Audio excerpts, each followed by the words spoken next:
अस्सलाम वालेकुम क्लास। आज आपके साथ एक्सरसाइज 13.5 की डिस्कशन हो रही है। होप सो आपने एक्सरसाइज 13.3 एंड 13.4 बेहतरीन तरीके से सॉल्व कर ली होगी।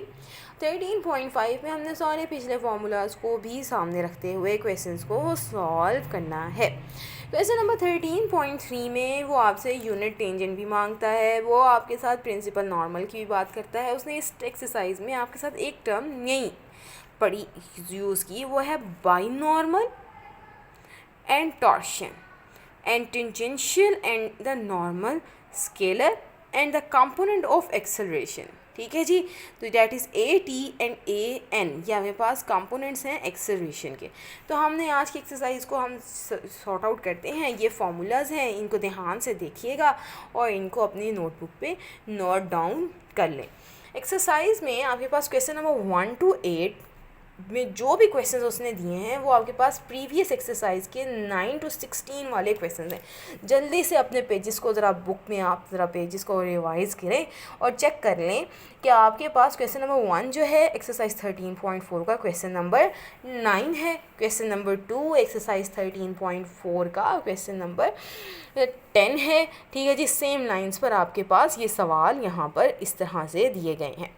आपके पास वो कहता है कि बाइनॉर्मल निकाल दें और टॉर्शन निकाल दें।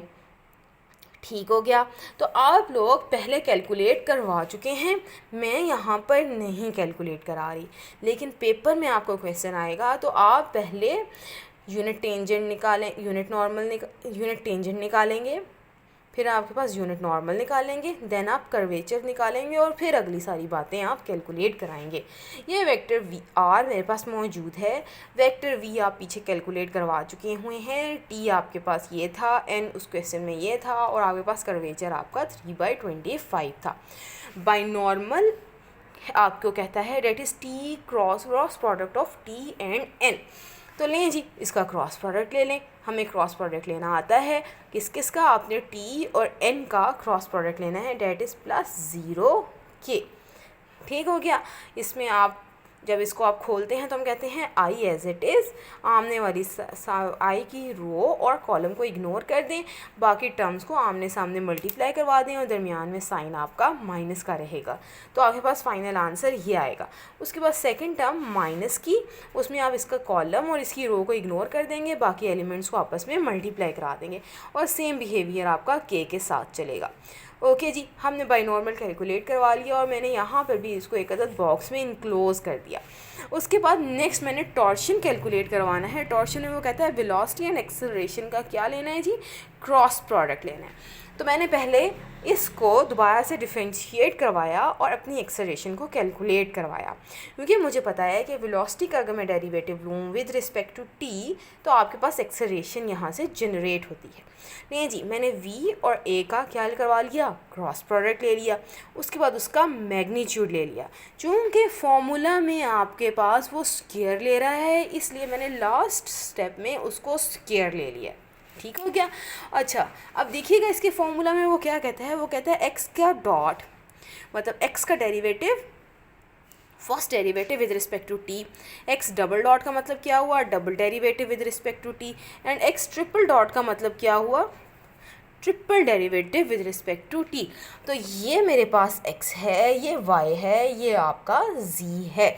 आप इसके डेरिवेट फॉर्मूला लिख के इसके डेरिवेटिव्स कैलकुलेट कराएंगे और इसका सबसे आसान हल पता क्या होता है? पहले टर्म को हम लिख लेते हैं, पहला डेरिवेटिव ले लेते हैं, उसके बाद इस ऊपर वाली टर्म का डेरिवेटिव नीचे आ जाएगा, इस वाली टर्म का डेरिवेटिव उसके नीचे आ जाएगा। ठीक है जी, सेम लाइंस पर आप बाकी काम कर लेंगे और फिर उसके बाद आप इसको यहाँ पे सॉल्व करवा लें। तो ये आपके पास आपका टॉर्शन आ गया। टॉर्शन को हम ये थोड़ा सा टी ऐसे करके लिखते हैं। ठीक है जी, या अगर आपने नहीं लिखना आप ना लिखें, आप यहाँ पे पूरा बात कर लेंगे। ये मैंने टॉर्शन कैलकुलेट करवा दिया। क्वेश्चन नंबर 9 to 10 और क्वेश्चन नंबर 11 to 14 मतलब 9 से 14 तक के तमाम सवाल कुछ इस बिहेवियर पर चलेंगे और मैं यहाँ पर आपके साथ क्वेश्चन नंबर 11 जो है वो डिस्कस करने लगी हूँ। ठीक हो गया। क्वेश्चन नंबर 11, इस पहले क्वेश्चन पढ़ लेते हैं। उसने कहा right acceleration in form of this term with the at the given value of t without finding T and N. तो हमारे पास क्या कैलकुलेट करवाना है, A T and A N. तो ये ले जी, A T tangential component and normal component, आपके पास उसका फॉर्मूला ये है।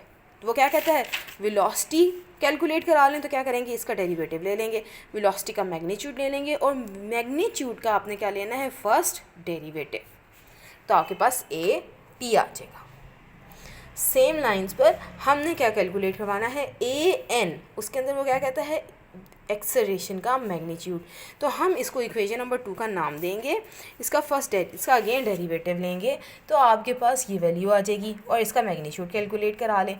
वो तमाम वैल्यूज़ आप ए एन में पुट कराएंगे और फिर उसके बाद इसका at point T is equals to 1, उसने यहाँ पे आपको पॉइंट दिया हुआ है, ठीक है जी, at the given value of T उसने लिखा है यहाँ पे।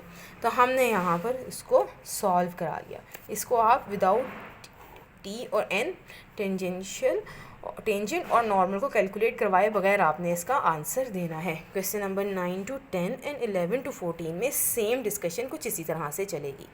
ओके जी, नेक्स्ट आपके पास क्वेश्चन नंबर 15 एंड 16 है। क्वेश्चन नंबर 15 मैं डिस्कस कर रही हूँ, क्वेश्चन नंबर 16 सेम लाइंस पर आप लोग खुद करेंगे। और इस एक्सरसाइज के मैं आपके साथ यहाँ पर सिर्फ 16 सवाल डिस्कस किए जा रहे हैं। उसने कहा find R T N B at the given value of t, then find equation for the oscillating, normal and the rectifying plane at the value of t, given value of t। ठीक हो गया।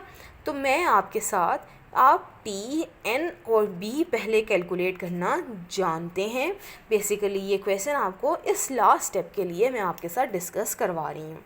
लेकिन जी, question number 15 में उसने मुझे एक अदद are provide किया, मैंने उसका फर्स्ट डेरिवेटिव लिया, उसकी वेलोसिटी का मैग्नीट्यूड लिया,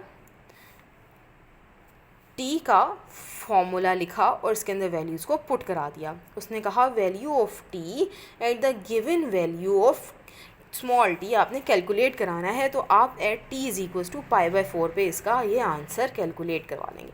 ये आपका आंसर है जी, आंसर। उसके बाद इसको आप अगेन डेरिवेटिव लेंगे, आपके पास फॉर्मूला ये है नॉर्मल का, आपके पास रिज़ल्ट ये आ गया। हमने नॉर्मल की वैल्यू भी at given value point of T calculate करानी थी। फिर उसके बाद हमारे पास बाई नॉर्मल कैलकुलेट कराना है, वो हमें पता है टी क्रॉस एन। तो इसका रिज़ल्ट आपके पास ये आ गया। आप बी की वैल्यू भी कैलकुलेट करवा लेंगे एट टी।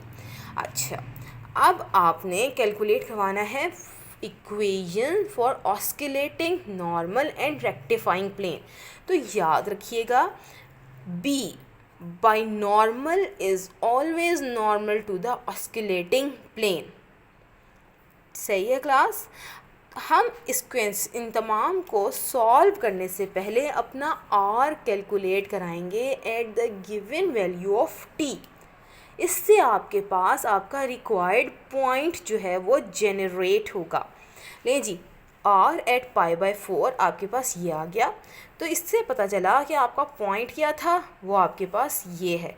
ये पॉइंट आपके तीनों प्लेन्स पर होगा, ठीक है जी। तो उसने कहा द ऑस्किलेटिंग प्लेन इज़, हाँ जी, हमने कहा B is normal to the oscillating plane. तो हम इसके यहाँ से यूनिट्स निकालेंगे और यहाँ पे पुट करवाएंगे।